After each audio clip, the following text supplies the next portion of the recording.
Ministro, a palavra é do senhor. Boa tarde a todos. Boa tarde, ministros. Boa tarde, governador.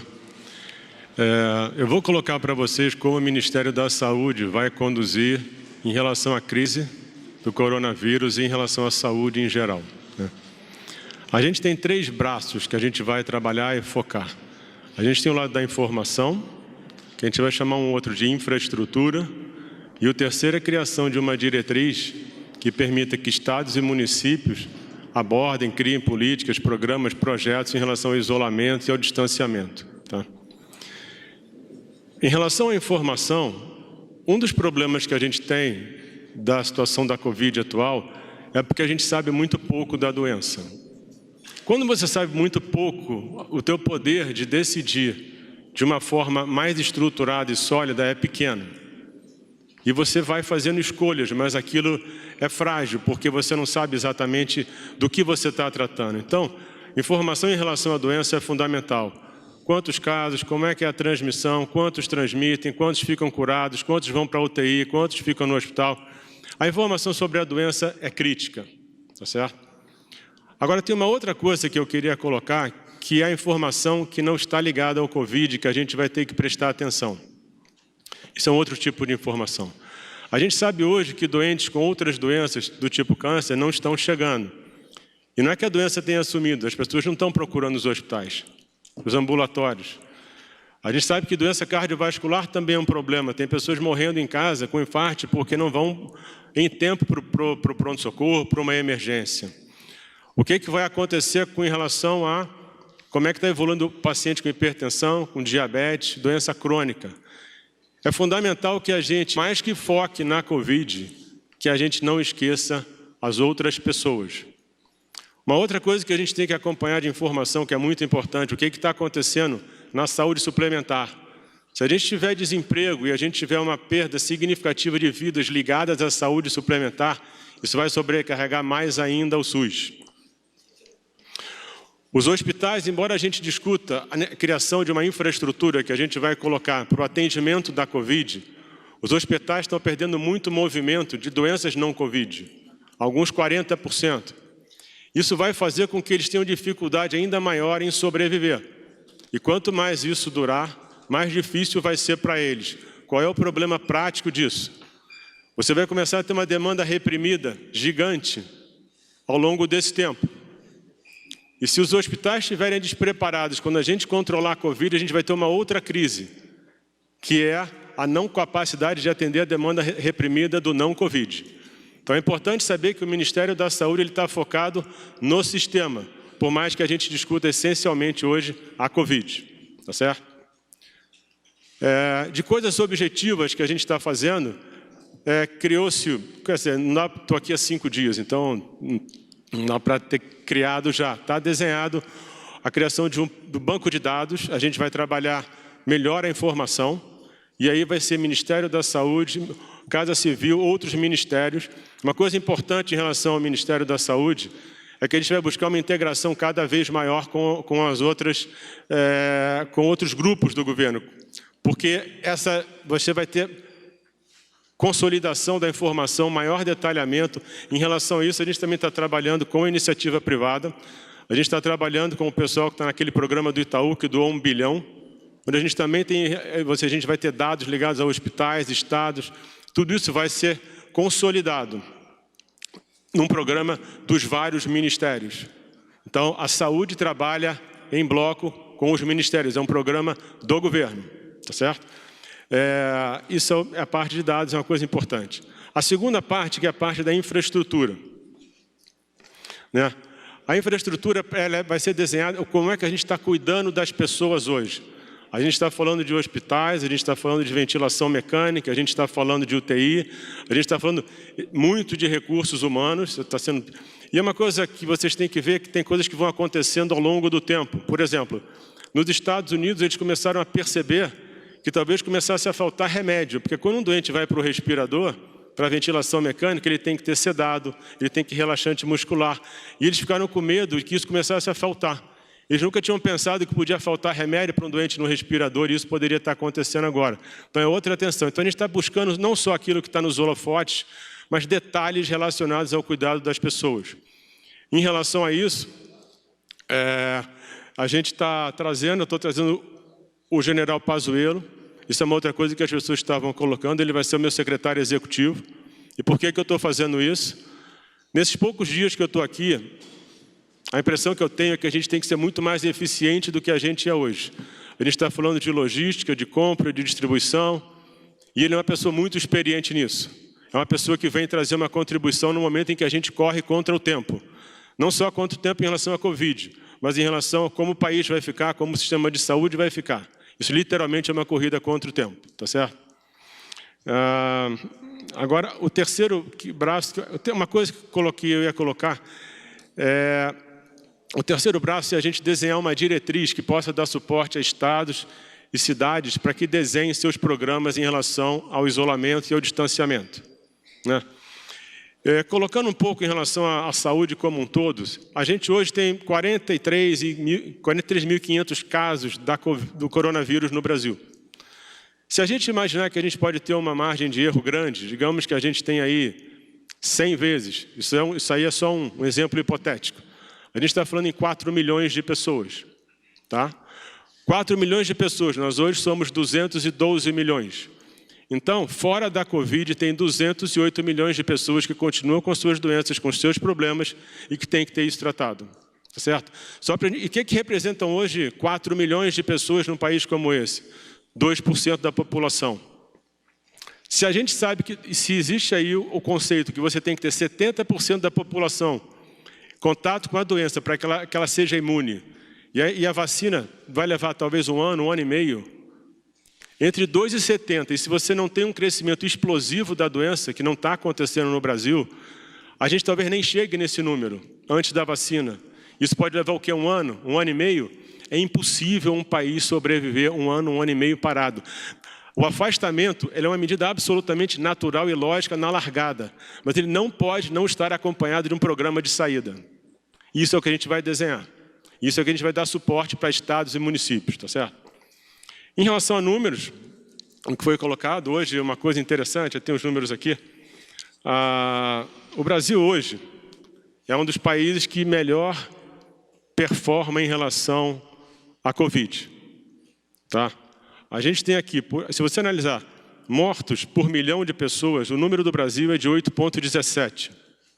A Alemanha tem 15. A Itália, 135. Espanha, 255. Reino Unido, 90. Estados Unidos, 29. O nosso número é um dos melhores. Qual é o problema da Covid?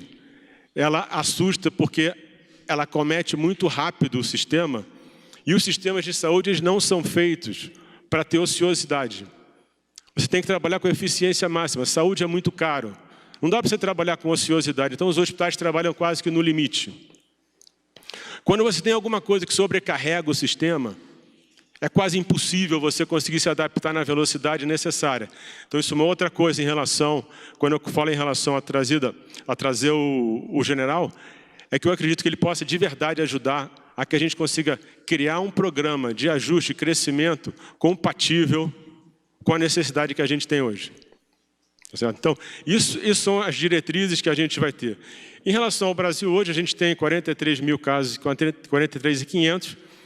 Dos casos resolvidos, a gente tem, infelizmente, 2.700 mortes, mas a gente tem 24.300 pessoas curadas.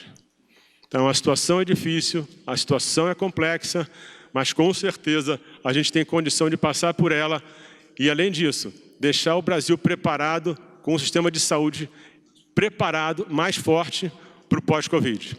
É isso, eu fico à disposição de vocês para as perguntas. Muito obrigado, ministro. Abriremos agora para as perguntas da imprensa. Primeira pergunta, Tiago Nolasco, TV Record. Olá, boa tarde, ministros. A minha pergunta é para o ministro da Saúde. Primeiro, lembrando que o senhor concedeu entrevista para a gente na semana passada, né, para a gente e para outros colegas, então não é a primeira entrevista do senhor. O senhor acabou de falar que tem medidas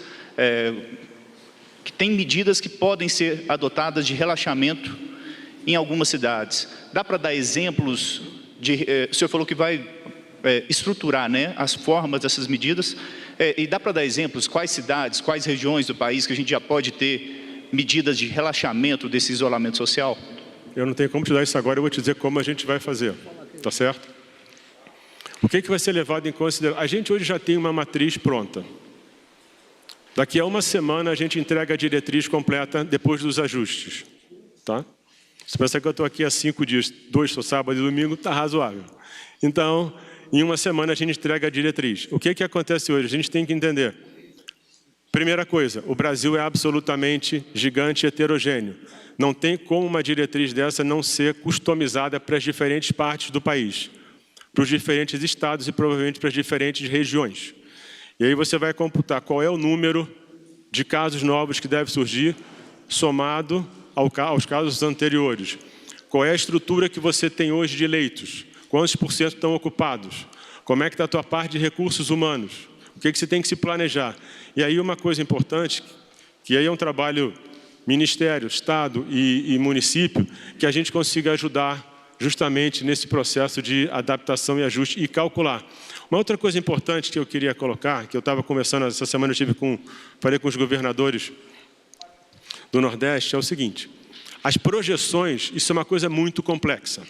O que acontece? Quando você vê esses números que são colocados aí, todos eles quase sempre são modelos matemáticos que tentam prever coisas que vão acontecer. Se você pegar, por exemplo, o número que veio, que foi o número que mais assustou, que é o do Imperial College, em que eles falavam que 1.150.000 pessoas morreriam no Brasil. Mas com algum tipo de cuidado específico, cairia para 44 mil. Isso é impossível. Não tem medida que caia de 1.150.000 para 44 mil. Então, o que acontece? Quando você tem esses modelos, eles têm que ser mais ou menos padronizados. Porque qual é o problema do modelo? Não é que o modelo não seja metodologicamente correto, mas ele depende das premissas que você coloca nele. Se você botar número errado, o resultado pode sair completamente desbaratado. E você começa a comparar pessoas que fizeram projeções completamente diferentes. E o que é pior, se você gera números muito alarmantes e as pessoas começam a tratar o que é um modelo matemático, que é só um exercício matemático, como se fosse verdade, você piora ainda mais o medo e a expectativa da sociedade. Entendeu? Então a gente vai trabalhar essas variáveis todas e vai desenhar. Semana que vem a gente está entregando um modelo que é para ser usado nos estados, nas diferentes regiões, para que os secretários estaduais e municipais possam usar como parâmetro e a gente vai ajudar dessa forma. É isso. Só um complemento aqui, porque nós saímos agora da reunião com o governador Eduardo Leite. O Rio Grande do Sul já está com esse programa, esse projeto dele pronto. Ele fez uma análise de risco, fez atividades essenciais, fez um levantamento por cidade, tem lugar que está sobrando leito, tem lugar que está faltando leito, então ele já vai começar a fazer essa liberação seletiva, mas não tem como você fazer isso num pacote para o país inteiro, cada local é um local. Muito obrigado. Aí é óbvio que ele também vai distribuir por tipo, as pessoas da população, subgrupos, tudo isso inclui. O modelo ele tem que incluir todas essas variáveis. E a gente tem que fazer com que isso reflita cada vez mais a realidade. O modelo não pode ser só um exercício, ele tem que literalmente refletir a realidade. O que a gente tem percebido é que os modelos que projetam no longo prazo, eles erram demais. O que a gente tem que fazer hoje é projetar a curto prazo e ser rápido o bastante, competente o bastante para fazer o ajuste necessário. Mas não dá para querer adivinhar muito lá na frente, isso é impossível. Próxima pergunta, Carolina Vilela, TV Band. Boa noite. Ministro Taixe, o senhor estava explicando agora como é que seria esse modelo, né, que vocês vão discutir, analisar. Agora, como é que fica nos estados em que a capacidade de atendimento já está praticamente esgotada? Então, se fala em flexibilizar medidas de isolamento, e o senhor também acabou de dizer sobre essa questão da saúde não conseguir, nesse momento, acompanhar a evolução da doença, e algumas pesquisas já mostram, inclusive, que pessoas que tiveram a Covid-19 voltaram a testar positivo. Então, como tudo isso pode ser analisado? Como falar em flexibilizar? A gente sabe, o senhor falou também que o país não pode ficar parado. Vai ter estrutura de saúde para atender se os estados começarem a flexibilizar e as pessoas começarem a adoecer ao mesmo tempo, ministro? Bom, primeiro eu acredito que não vai acontecer tudo ao mesmo tempo. Segundo, que a nossa função é justamente fazer isso dar certo. Certo? Isso que você está falando são aquelas variáveis que eu te falei que dificultam muito você entender a doença. Então, a gente tem que tentar entender melhor isso aí. A gente hoje vai buscar justamente essa informação para tentar, em cada região do país, fazer o que é o adequado para aquela região. O que a gente tem que entender é o seguinte, não tem fórmula mágica. E quase sempre as soluções não são boas ou ruins, elas são bem usadas ou mal usadas. Então, o que a gente tem que fazer é saber usar com sabedoria o que a gente tem na mão. Vou dar um exemplo para vocês. A gente fala em teste em massa. Não tem teste em massa. Se vocês imaginarem a Coreia do Sul, que é uma referência, eles fizeram 11 mil testes por milhão de pessoas. Isso não é teste da população, isso não é teste em massa. O que você tem que fazer quando você usa o teste é mapear a população de tal forma, isso está sendo feito já, isso já está acontecendo, para que a tua amostra reflita a população. A Itália, por exemplo, ela fez 25 mil testes por milhão, mais do dobro da Coreia. E a Itália foi aquele desastre. O que eu estou te mostrando é o seguinte, mais do que qualquer coisa, a sabedoria de ter o dado, interpretar o dado e tomar ações a partir disso vai fazer toda a diferença.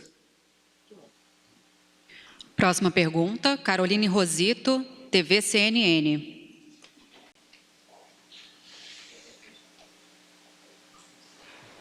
Boa tarde, ministros. Pergunta para o ministro Taishi. O senhor tem defendido bastante nas suas primeiras falas a testagem em massa. Aqui no Distrito Federal já começou esse teste. O senhor acredita que vai começar, então, flexibilizar essa questão do isolamento, como defende e pretende o presidente Jair Bolsonaro? Inclusive, o governador comentou que essa é a intenção de reabrir o comércio a partir de agora. E também, governador, se o senhor puder confirmar se a ideia de reabrir as escolas militares é a partir da próxima segunda-feira, dia 27. Obrigada. A gente tem que lembrar, a gente tem o teste para o diagnóstico e o teste para ver quem está imune ou não. Esses testes têm suas limitações. O que é importante agora é que a gente desenhe a forma ideal de distribuir os testes. Mas dentro do modelo que eu coloquei para vocês, obviamente, o monitoramento contínuo, você vai ter indicadores que digam o seguinte, volta. Então, a decisão que você toma, o que é importante numa situação como essa, numa doença instável como essa, onde a gente conhece pouco, quando você conhece pouco alguma coisa, você realmente não consegue prever o que vai acontecer. Então, você tem que ser rápido o bastante para fazer um diagnóstico e tomar uma atitude. Então, uma das coisas que a gente vai ter dentro dessa diretriz é, se acontecer isso aqui, recua. Infelizmente, quando você não domina um assunto, você tem que testar. E a tua capacidade é de testar e agir. Testar, diagnosticar precocemente a consequência do teu ato e rever o que você tem que fazer. Então, realmente, a ideia é testar. E como eu falei, trata teste em massa como um teste da população, tá certo? Quando você fala da Coreia, eles testaram 1% da população. Então, talvez isso vai ser uma combinação de testes disponíveis, capacidade de testar as pessoas certas e capacidade de interpretar e tomar as ações necessárias em cima do resultado que você tem. Porque, na verdade, o que importa não é você testar. O que importa é como é que você conduz de acordo com a resposta que você tem a partir do teste. Última pergunta. Parece que eu tenho aqui uma complementação, me foi indagado. Em primeiro lugar, no que diz respeito às escolas, essa colocação de que seria segunda-feira, ela partiu da imprensa, não partiu nem da minha boca, nem da boca do presidente da República. Nós falamos somente que íamos estudar a reabertura, e eu já coloquei aqui na minha fala, que a reabertura das escolas, conforme indicação da Secretaria de Educação e da Secretaria de Saúde, deve se iniciar exatamente pelo ensino médio, em virtude das colocações que fiz. Reforçando a fala do ministro, e aí eu tenho visto muitas perguntas aqui, vocês tratam cada estado como se o Brasil fosse um só. Primeiro é que as medidas de isolamento, elas vão ser decididas pelos governadores e pelos prefeitos, já tem decisão do Supremo Tribunal Federal nesse sentido. E cada estado da federação tem uma configuração diferente. Por exemplo, no Distrito Federal eu não posso abrir por regiões como o governador Eduardo Leite, porque aqui o Distrito Federal ele vive de um pêndulo. As pessoas vêm trabalhar aqui no centro, na capital, e voltam para suas cidades. Então, aqui eu tenho que fazer a reabertura de uma forma diferente com o que vai ser feito no Rio Grande do Sul. Outra coisa que eu tenho observado também nas falas, e isso causa, de repente, uma divergência, é porque você tem cidades, por exemplo, em São Paulo, como é o caso da capital, em que o sistema está, assim, perto do colapso da saúde. Agora, você tem outras cidades do interior de São Paulo que você não tem sequer casos. Então, essas medidas, elas têm que ser adotadas observando cada uma das regiões. E isso vai bem de encontro ao que coloca o ministro da Saúde nesse momento. Esses modelos, eles têm que ser aplicados de acordo com as situações de cada uma das cidades, de cada um dos estados, e tomadas no momento certo. Então, é isso que tem que ser observado. Não adianta você comparar, por exemplo, o estado do Amazonas todo pelo que está acontecendo dentro da capital, Manaus. Nós temos que ter aí uma observação muito grande em relação a isso e saber diferenciar os modelos. E lembrando sempre que foi estabelecido, e está na nossa Constituição, que a competência ela é dividida entre União, estados e municípios. E a responsabilidade, nesse momento, ela é maior de estados e municípios no que diz respeito ao distanciamento social e à reabertura dos comércios. Como bem colocado pelo ministro técnico aqui, a importância do governo federal, nesse momento, é exatamente nos dar estrutura para dar segurança à população nesse momento de reabertura, e eu fiquei muito feliz com a fala do ministro aqui nessa assentada. Última pergunta. Júlia Lindner, o Estado de São Paulo. Boa tarde, ministros. Hoje foi apresentado para a gente um programa, né, de retomada econômica. Eu queria saber por que o ministro Paulo Guedes ou outros integrantes da equipe econômica não estão presentes, e também queria saber alguns detalhes sobre esse programa que foi apresentado. Por exemplo, quanto que contempla em recursos públicos, qual a previsão de geração de emprego, e só para finalizar, o secretário Salim Matar falou hoje também que o Brasil não tem espaço para gastar como um plano Marshall, como chegou a ser mencionado. Existe alguma contradição nessa fala, com a fala que tem sido feita pelo governo? Primeiro é o seguinte, não existe nenhum plano Marshall. Isso aqui existe o Pró-Brasil, tá? Plano Marshall é outra coisa, dos Estados Unidos para fora. Isso aqui não é um programa de recuperação econômica. Ele é de crescimento socioeconômico. É para toda a estrutura, toda essa infraestrutura que foi, vamos dizer, abarcada ou foi atingida pelo coronavírus. Segundo, todos os ministérios estão envolvidos. Se você observar o slide que eu coloquei, você vê que a parte econômica está embaixo, porque ela traspassa todo o espectro do programa como um todo, tá? O importante do programa é que ele tem um prazo, você viu que as datas foram apresentadas, né? Os prazos foram apresentados, né? E ele não tem como eu te dizer agora, eu tenho os dados, mas eu não vou antecipar para você, tem só um ministério, dependendo da retomada dele, ele vai gerar milhões de empregos, mas eu não vou passar esses dados porque seria leviano da minha parte antecipar algo que vai começar a primeira reunião sexta-feira.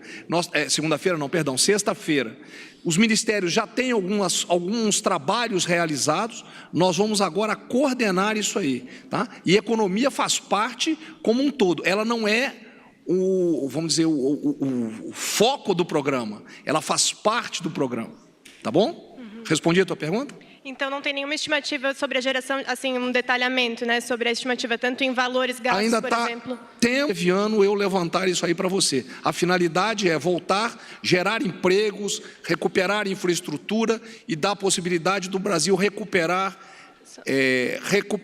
toda essa perda que nós tivemos, para poder, daqui a um ano, ele continuar naquele processo que já vinha sendo estabelecido pelo governo Bolsonaro, de retomada, de crescimento do país como um todo, não é crescimento somente econômico.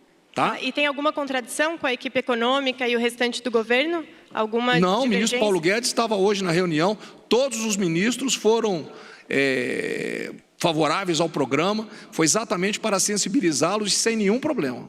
Tá bom? Só queria... Pergunta somente no microfone, por favor.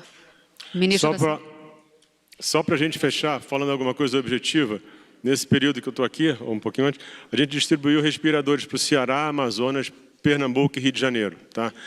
Outra coisa, a coletiva técnica vai voltar semana que vem. Eu estou aqui hoje, eu vou dar uma revisada no como vai ser o modelo, os dados vão estar no site do Ministério, e qualquer coisa que vocês queiram perguntar, vocês podem, a gente vai estar sempre disponível, mesmo fora da coletiva. Obrigado.